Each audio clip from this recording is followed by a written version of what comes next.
Hey everyone and welcome. You're listening to the next episode of Turn Zero Drive Home Edition.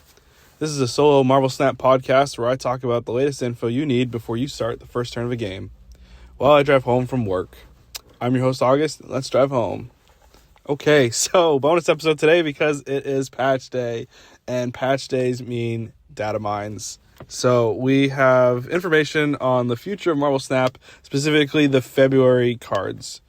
So we had actually some of these cards last data mine, if I'm not mistaken, not the whole season.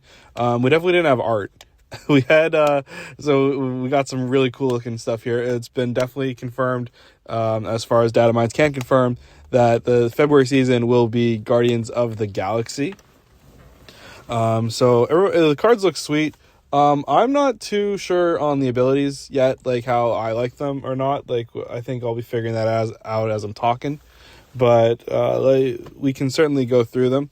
And let's start off with our season pass card. So Star-Lord, Master of the Sun, is a 4/5 with on reveal.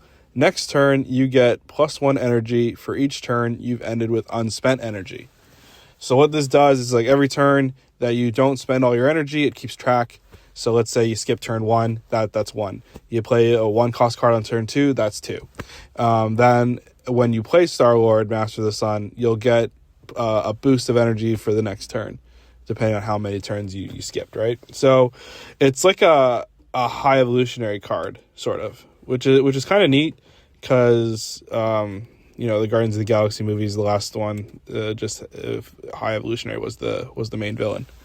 So in terms of what he does, he's like a weird Wiccan, right? Because Wiccan is a 4-drop that you have to spend all your energy, and then you get +2 for 2 turns, basically.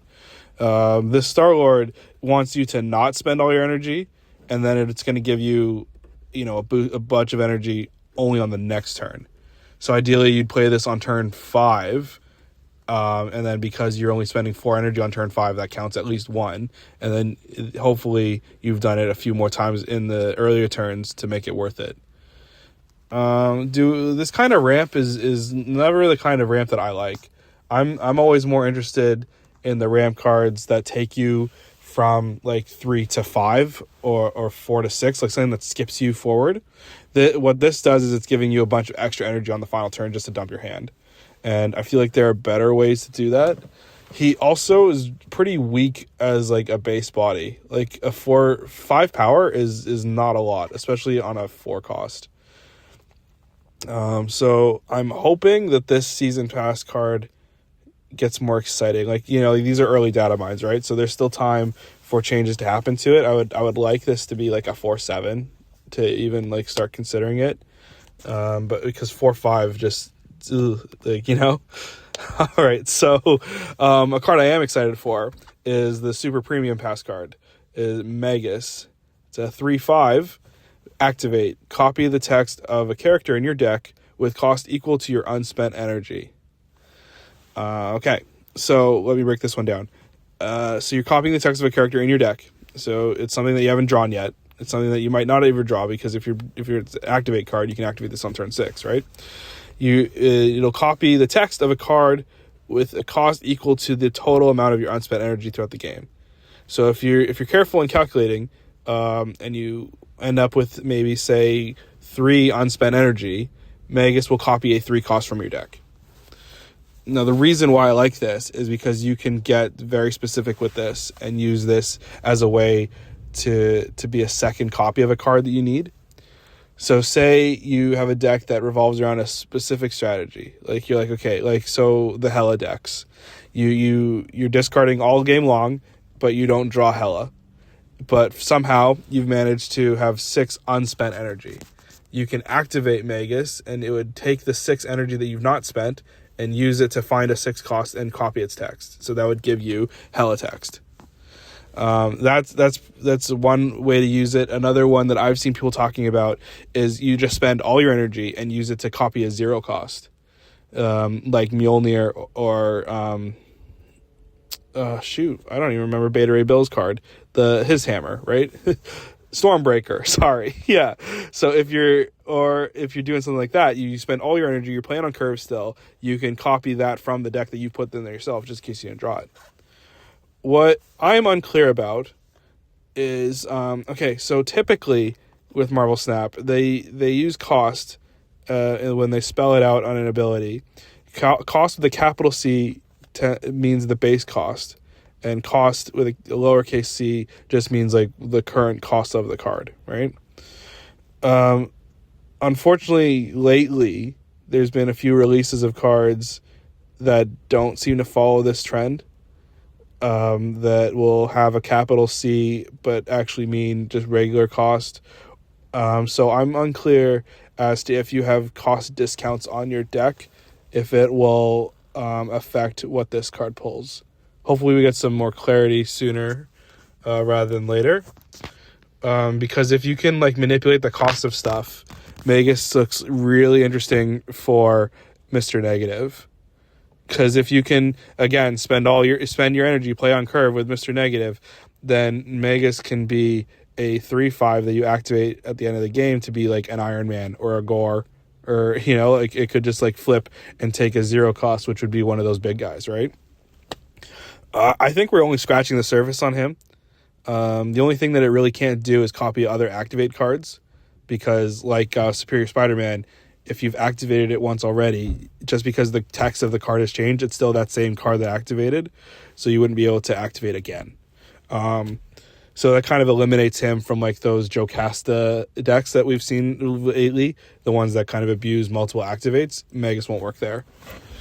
But as for everywhere else, I feel like this is the kind of combo card that takes like specific deck building to really make it shine.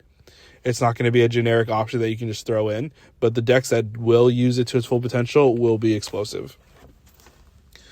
Okay, next up for that week, for the first week of February, is the Series 5 release, Moondragon. 2/2, end of turn. +2 power if you played one card this turn and spent all your energy. So as opposed to the last two cards, which are asking you about unspent energy, this one wants you to spend all of it. Kind of like Dr. Doom 2099, where you get a bonus for playing only one card a turn. This one wants you to play one card a turn and spend all your energy on that card.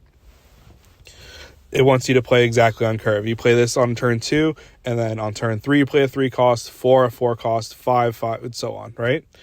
The problem with this kind of strategy is that playing one card a turn usually leaves you a little bit behind other decks that are playing multiple cards a turn. Sure, you're getting extra power out of it, but if you're only playing one threat on a turn and you have to cover a couple lanes, you got to win 2 lanes a game, right?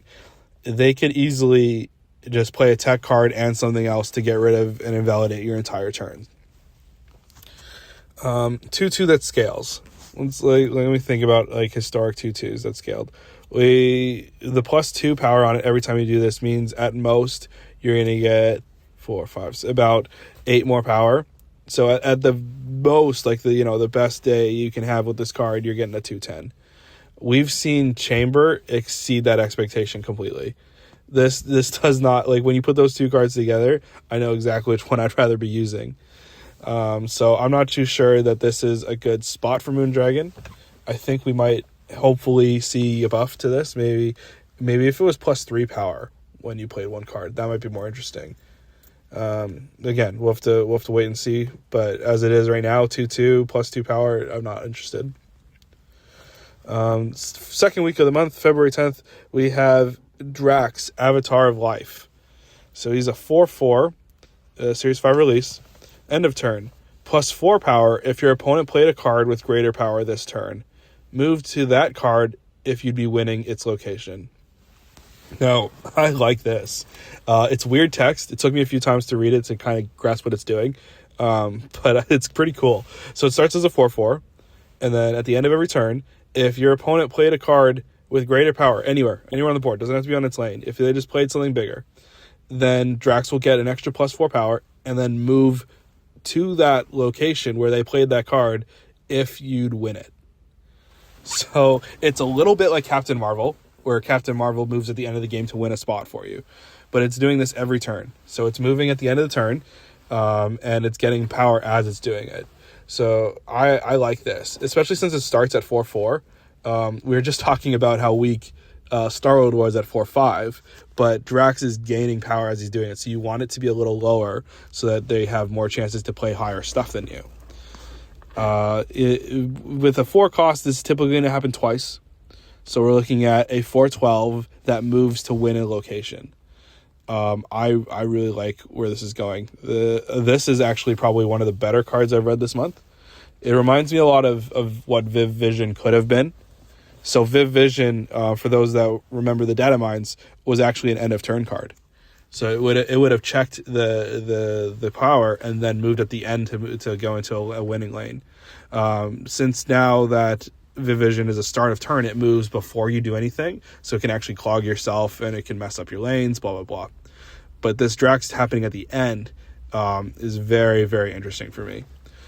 This could also be comboed with like Invisible Wound for steps. You know, you wouldn't move twice, but you'd gain the 4 power twice, which is really cool. You'd get like, +8 power and move into something and take a win.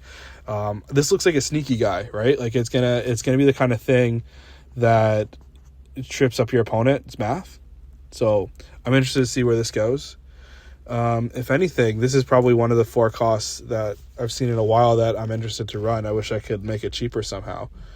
Like remember old days of Zabu? Like Zabu with this would have been nice. But yeah, we'll see how this guy goes.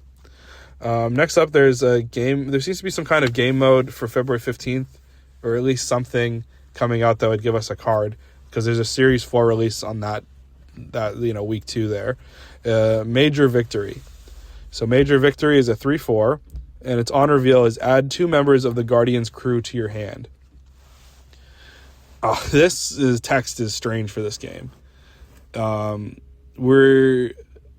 This week when you're hearing this, we're gonna have a new event called Team Clash. We've got a little bit of information about it already.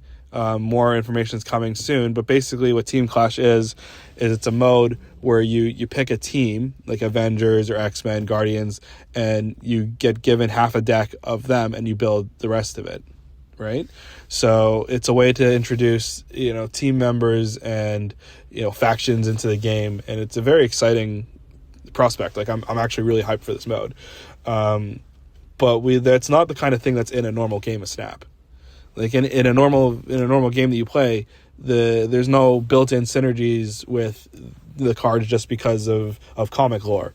So Major Victory specifically calling out 2 members of the Guardians and adding to the hand just adds so many questions for me.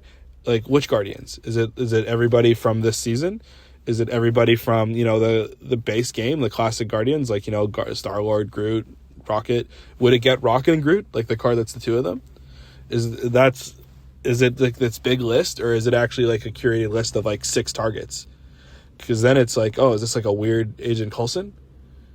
And then what it also means is like, is this opening this up for other decks, other cards? Like, can we see a card that's like add 2 members of the X-Men to your hand, add 2 Avengers? It's just interesting design space, and I'm wondering what they're doing. Because at first I thought maybe this was the wrong card. I thought maybe when we saw the data mines for this, I was like, oh, is this another card for the Team Clash mode? But it doesn't seem to be. So I'm very interested to see what they're doing with this. This could also just be like playtesting text, right? Like sometimes we see in data mines, they have old versions of cards that they don't use. And this is still for February, right? So this is a couple months out. Major Victory might be completely different by then. So we'll have to see. In the 3rd week of the month, we got Kraglin, February 17th, Kraglin. This is their Series 5 release. 3/2. On reveal, banish the top card of your deck.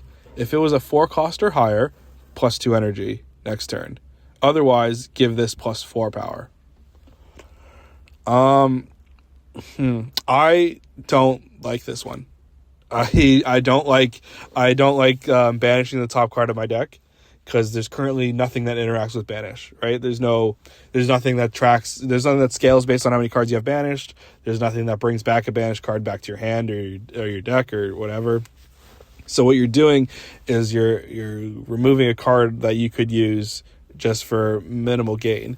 You can't even really mitigate it by playing it on turn 6. Because if you play this on turn 6 and you banish a card that's 4 cost or higher, you don't get +2 energy next turn because the game's over. You want that extra power. You want to hit something small. Maybe you're playing this in like a weird deck where you're not playing anything with 4 cost or higher, so you know specifically you're always going to get the +4 power. But I feel like there's easier ways to get big power in small number decks. In terms of the ramp itself, like it is doing that, turn 3, you go into turn 4 with 5 energy, right? No, with 6 energy, because you get +2 energy. But it's hit and miss, right? Like what if you're aiming for this, you're building your deck around to get this 6 energy explosion on turn 4, but then you play Kraglin on 3 and you banish a 1 cost, and suddenly you don't have that extra energy. It seems like this is the kind of card that they're cooking something, but I just don't know if it's any good. The pause I have for this guy is there's a card coming up that could be a combo with this, because I don't know much about Kraglin in the comics, but I know from the movies. In the movies, Kraglin is the guy that picks up the Yaka arrow after Yondu. So maybe that card is a combo with him, but we don't know yet. Okay, so after Kraglin, we have our last week of the month. So February 24th, our Series 5 release is Jack Flag. Jack Flag is a 3/3 ongoing. Your cards here with increased power get +2 power. So my first thoughts on Jack Flag, it makes me think of other cards like Captain America and like Victoria Hand. And unfortunately, I think it's closer to Cap than Vic on that scale. So the fact that it has to be the cards here is my problem.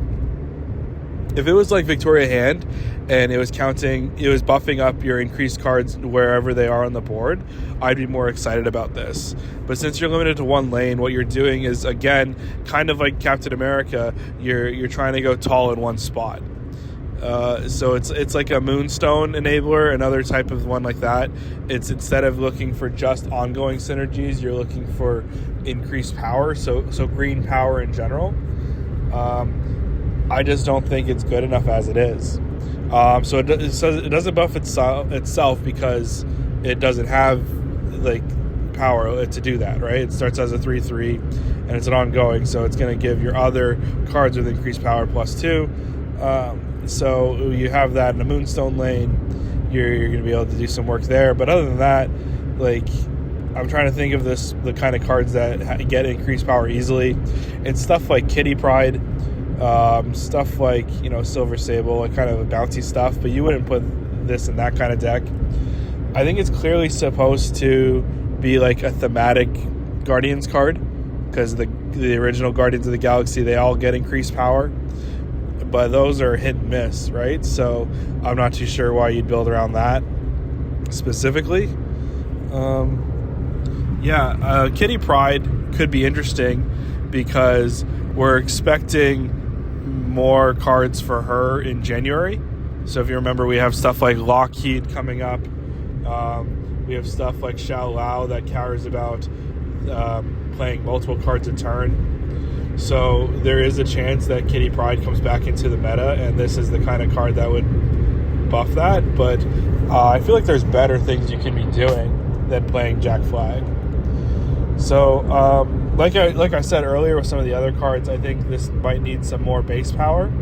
Like if this was a 3/3, or sorry, it is a 3/3. If this was a 3/5 with this ability, then it suddenly becomes more interesting. So we'll have to see what they're working on here with this one.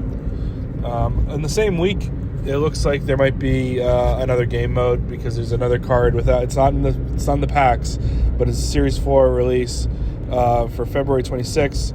Starhawk. Starhawk is a 2/2. It says on reveal, on odd turns, give your cards at the left location +1 power. On even turns, give it to the right. So it's an on reveal, so you have to play it, and it's not an ongoing, so it's not happening all the time. But when you play it, it starts a trigger, I think kind of like Surge is my understanding of this one, just from like the weird wording. So you play it and then it checks, okay, is this an odd or an even turn? On odd turns, we're going to go +1 on everything on the left. And then on even turns, +1 everything on the right. It doesn't matter which location Starhawk is in. It's not like left or right from him. It's literally checking like location 1 or location 3. So it doesn't do anything in the middle. But it's giving +1 power to everything in those locations there.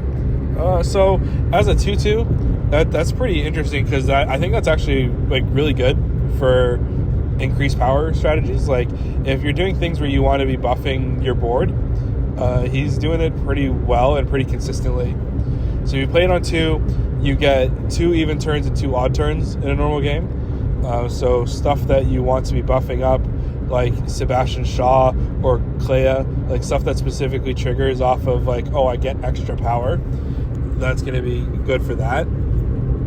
It's interesting because in January we have a similar card working for the strategy. We have Shang-Chi and the Rings, which are also trying to, buff cards and do it like incrementally like that every turn. So I wonder why we're getting more support for that. Because now we're between Shang-Chi and now Starhawk, we're going to have lots of ways to onboard every other turn buff your board. I think they're trying to encourage like filling earlier, because a lot of Marvel Snap games come down to kind of like this push and pull of like, how much information am I going to let you know about my power on turn 5, and then on turn 6 just drop a bunch of stuff and close out. But cards that buff every turn want you to have them on board to be buffed, right? So it's interesting. It's like, is this a way to try and push towards fill your lanes quicker, like a zoo strategy? Is this a zoo card? Because you're getting +1 power on your guys every other turn? I don't know. Is this any better than just like Marvel Boy? Just like Marvel Boy making sure it hits the right 3 that you want all the time? Too soon to say.